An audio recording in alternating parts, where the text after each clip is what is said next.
Hello everyone and good evening. Welcome to this week's Lockout Lowdown, a roundup of the bite-sized Blizzard news across the week. Our headlines for this week are WoW Mobile cancelled. A WoW spinoff for mobile has had its production halted. We'll dive into what this game could have been and why it's been shelved. Next, we've got Season 4 in full swing. We'll take a look at how Season 4 has been going down in the last week. Has it been the patch that we've all wanted to tide us over till Dragonflight? After that, we'll take a look at the 1 to 60 requirements getting cut massively for Dragonflight. We'll deep dive into the stats, as well as looking at the picture overall. Finally, we've got boosting communities getting crunched, as Blizzard continues to push for the demise of these communities following their January policy update. We'll take a look at the action Blizzard has been taking across the last week to put another nail in the coffin of boosting communities. Starting off this week, we've got news that an alleged Warcraft mobile MMO has been scrapped. As reported by Bloomberg, link in the description below, this MMO was allegedly being made in conglomeration with NetEase, and is reported to have been an MMO in the World of Warcraft universe, but set within a different time period. NetEase, who distribute World of Warcraft in China, and who also co-created Diablo Immortal, laid off more than 100 developers working on the title after they ran into a disagreement with Blizzard over terms for the game, leading to it being shelved.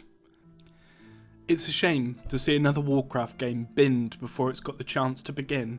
However, given the controversy over Diablo Immortal's monetization, I think this will garner mixed reactions in the community. Regardless, it's a real shame, as a mobile MMO in the Warcraft universe could have seen the franchise expanding into a wider market. One thing that is fun to speculate is the time period that this would have been set in. Could this have been our window into the past, giving us a glimpse at the world amongst the Second War? Or perhaps a glimpse forward to a time long in Azeroth's future, leaving us guessing at how the dots connect between our current Azeroth and this Azeroth to be? With the game cancelled, unfortunately it's unlikely we'll ever know, but perhaps there's hope that in the future Blizzard will pick this back up and give us an opportunity to see a slice of WoW in a completely different light. Next up, let's take a look at how Season 4 is going. The next station is Mythic Plus, Grimrail Depot. I ain't here for a terrible time. Grimrail Depot again? Nah, sorry, not doing Grimfail. In what universe does anyone want Grimrail Grimrail Depot? This is the worst day of my life. Grimrail Depot is No, the worst. sorry, not doing This is the worst day of my Grimrail life. again. Grimrail Depot again.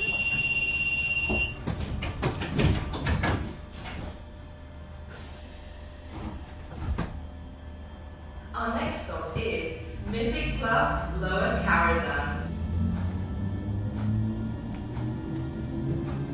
Season 4 has been out roughly a week, and it's safe to say there have been mixed responses to it.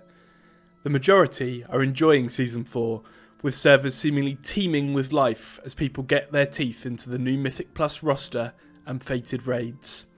However, beneath the surface, some frustration has been venting out of the cracks in these systems, with the first few days plagued with bugs, some of which made classes almost unplayable in fated raids, as the scaling prevented them from doing enough damage until a hotfix came in a few days later.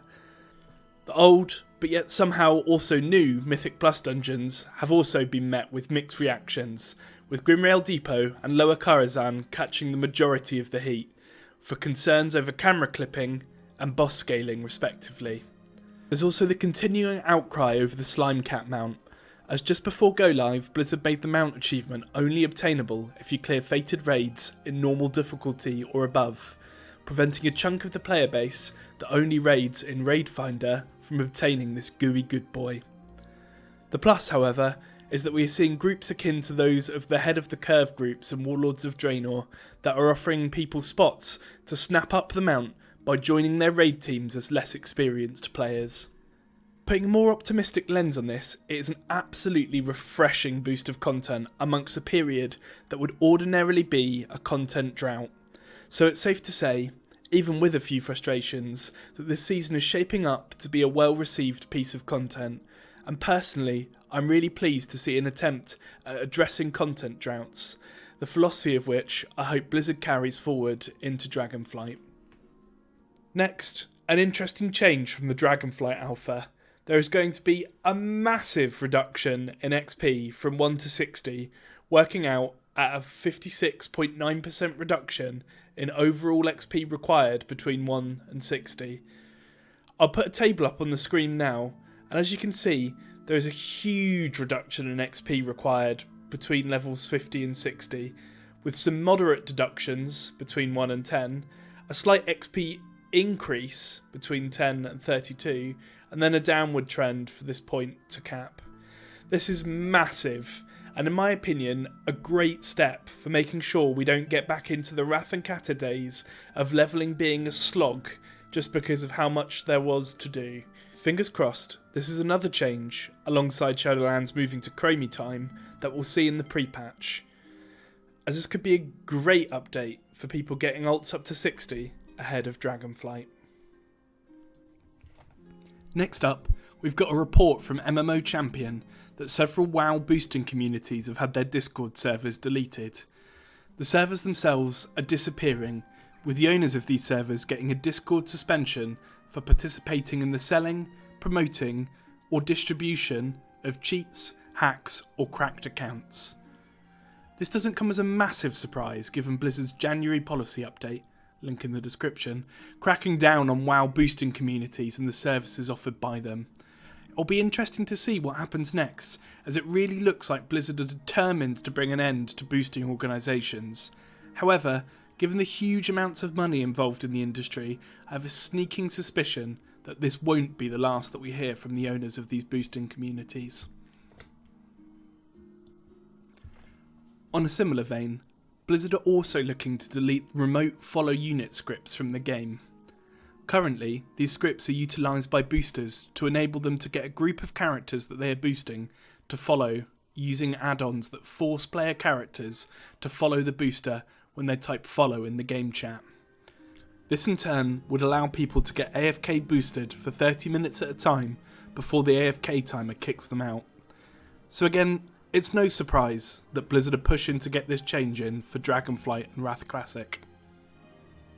However, Blizzard have quite rightly highlighted that before they make the change, they want to make sure it doesn't impact those with disabilities. So the ability to /follow using macros or a UI mod will remain, with a change simply impacting the ability for someone to initiate following another player without some kind of input. For the most, this comes as a welcome change, again, hopefully impacting the amount of boosting spam we'll see across the new expansion releases. So that's it for headlines. We'll move on now to a few quickfire news pieces. First up, Blizzard are hosting a 3-day live broadcasted event on Twitch on the 24th of August called the WoW Variety Show. Available only in North America, this event is pinned to have a mix of Warcraft celebrity contestants and chosen community members going head to head in 3 WoW activities. Levelling, an hour race for who can get to the highest level, a scavenger hunt filled with riddles for teams of 5s to work on, and a foot race across Azeroth, where players will have to race across Azeroth without the use of flying mounts. I really like this idea, and I think it's a great way for Blizzard and WoW celebrities to interact with their audience in a completely new way. More information, including the sign-up details, in the link below. Next, we've got Blizzard's Q2 2022 financial results. There's a great article on Wowhead offering some greater detail, link in the description below, but headlines for Blizzard are 27 million active users, up 5 million from Q1, likely influenced by Diablo Immortal, reconfirmation that Diablo 4 is planned for 2023, and a commitment to growing development resource to meet and exceed community expectations for the Warcraft franchise. This is all positive, and adds words behind the actions of acquiring Proletariat last month, bolstering the devs on WoW by circa 100 people. Fingers crossed, this pays dividends in the volume and quality of content we get in Dragonflight. Finally for this week, on the Dragonflight Alpha, we've got the Aharon Plains going live. So there'll be plenty of streamers hitting the centaur-filled verdant grasslands and digging into some story involving the green Dragonflight. I'm jealous. So that's it for this week. Thanks thanks for watching. I hope you've enjoyed this bite-sized burst of news, and if you did, please don't forget to like, subscribe, or even drop a comment down below. Until next time, take care.